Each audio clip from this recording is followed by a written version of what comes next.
بشه اینه که اگر حمام میرید حتما لباس قشنگ، لباسی که براتون یه خاطر شیرین داشته یا لباسی که نوعه میپوشید و حتما وضو بگیرید، بذارید و وضو هم خشک نکنید اگر میتونید. حالا آرایش صورت میکنید، صورت رو خشک میکنید، ولی مثلا دست، مست سر، اینا رو بذارید خیس باشه.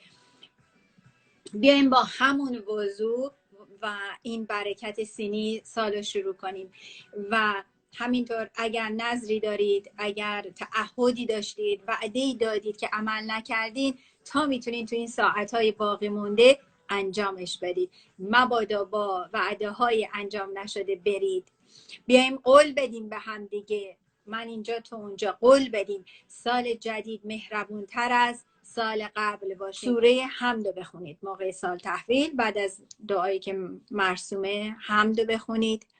سوره حمد زیباست، ادعیه‌اش هم قشنگه و همه اون چیزی هست که ما برای یه سال نیاز داریم گفته شده و مختصر نوشته شده. با بچه ها بخونید، شما بخونید، بچه هاتونم تکرار کنن. بهت بگم سال جدید داره میاد، باورای کهنه رو بذار کنار که خدا با توه.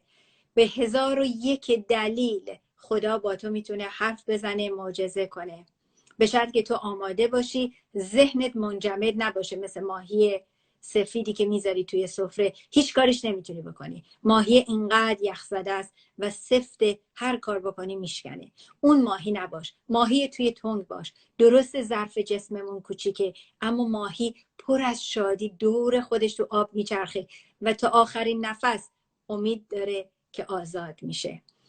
پس از تمام نمادهای 7 سینتون برای کمال رشدتون استفاده کنید. تو آینتون نگاه کنید، ببین اون چهره زشتت هم میبینی؟